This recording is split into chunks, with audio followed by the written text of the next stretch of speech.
No pressure, no pressure. You're going to have to get the words out, I'm not good remembering stuff like Hollie. Boo. Okay. Good afternoon, everyone. My name's Richard, for those that don't know, and I'm one of the three best men, the three being Ryan, James and myself. Gawaine being Gawaine, he couldn't decide between the three of us, much like when he goes to a buffet and sees three cakes. Instead of picking his favourite one, he just has all three. Yes!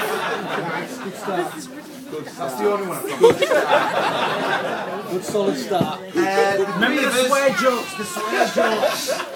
As there's three of us, we decided to split up the best man duties. Churchy had 5 words to say, Ryan had the stag do and I had the speech. Now, as you can imagine, it is a little bit nerve-wracking getting up in all, about 100 of you, standing up in front of everyone and wearing this suit. But here goes. My earliest memory of Gawaine was at primary school. He'd just moved up from down south and he'd become part of our year group. And he was telling me about a story, something that happened the day before. And he was like, something like this, went, Cattley, I'd been here before and I tripped up and I cut my head open on a shopping trolley and I had to have it glued shut. Sorry, I know that's a terrible accent. But it's how he talks. First thing I thought of was, I can't understand a word this colleague ever said. And second of all, it must have been a fucking big shopping trolley to make me take it. And that was the start of our friendship, or burden as I like to call it. So like I said, this was in primary school, so it's fair to say I've known Gawaine for a very long time. And over the years he's been known to exaggerate and make outrageous claims. Like when he regularly over-exaggerated his amount of his sexual conquests. Or when he drank 45 pints in one night, not including spirits, at a pub at Sampson. Or the time he went to Scotland to become a professional rugby union. Just a few of his wild claims there. So, after he retired from being the Scotland national coach, due to being an alcoholic sex addict, he told me that he was going to get married. A sensible claim in Gawaine terms, but I thought, yeah, we'll see. But here we all are, and he's followed through. Yes. Let's just hope he doesn't follow through in these lovely suits we've got to wear. Made famous by Liverpool in the '96 FA Cup final. Speaking of following through, last week was the stag do, which took place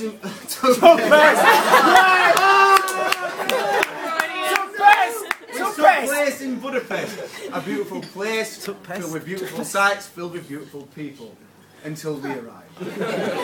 The 6 of us had to grow a moustache for the entire weekend. Well, I say 6 of us, 5 of us grew a moustache. Gawaine grew what looked like a spider's eyelash. Attached so bad that if he'd have sneezed, it'd have blown off. Throughout the weekend, there were plenty of laughs, highs and lows. The day Raz nearly got us thrown out of a bar for depositing Frank Bruno's forearm into a toilet that didn't flush, had us all in However, the day that Az nearly ruined the entire stag do by ripping the crotch out of Gawaine's shorts, an act that denied us entry to an all-you-can-eat, all-you-can-drink buffet had us all down. Down until the waiter brought out the loneliness. A pair of spare jeans that he got out without lacquer trying, Gawaine still couldn't get into. This had us all fighting back the tears. Gawaine fighting back the tears of disappointment and self-loathing. Us fighting back the tears of absolute hilarity. But after this act, it was good to know that people at home were still missing us. Missing us so much that they felt the need to keep in contact with us. A gesture as simple as a text message. A text message received that just got us right there. He's not saying that. There are plenty more stories I can tell, but I'll take up the entire speech. Back to the wedding. Yes! This wedding was a bit of a unique wedding as myself and the two best men went to school with both the bride and the groom. So it's fair to say we go back a fair way. At school, Gawaine was a popular lad, but that was down to him living in a pub and being able to get served for beer. Although we soon found out, being friends with Gawaine, that living in a pub wasn't as glamorous as it seems. The fact that he lived in a cellar like Stubby the Dumb and shared his bedroom with beer barrels, yayo, and the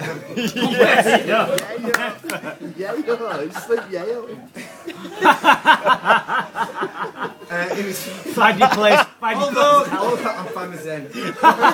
Although that cave was many a sight of many a sleepover, most of which ended up in Gawaine getting drunk and running around the car park naked with Mr. Chow Out. But all jokes aside, Gawaine was a well-known, well-respected member of our group. Not well hung. Although sometimes, some people weren't quite sure what to call him. As it's fair to say, Gawaine Douglas Mcduff-clack is quite a mouthful. Something most of his girlfriends have never said.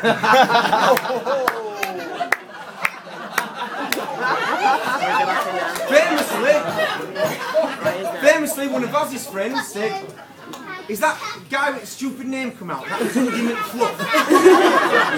This is a name that's stuck ever since. We lived in the Doogie Arms. So, but it's fair to say, despite the handicaps of his name, the fact he lived in a cave, and his personality, he still became quite a popular member of our group. So popular, in fact, that we made a little poem up about him.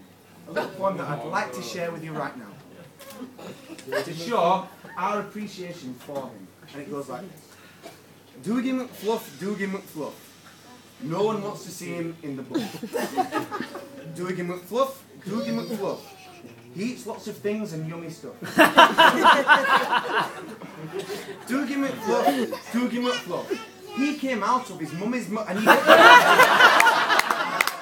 Yes.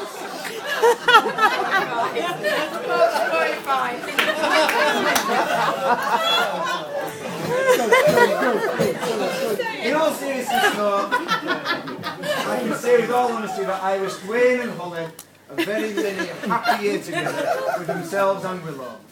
I can say that it's been a great honour to be asked to be part of this day, as it has for both of us men. Wayne's very particular with his friends, and it means a lot to all of us to be part of counting amongst his nearest and dearest.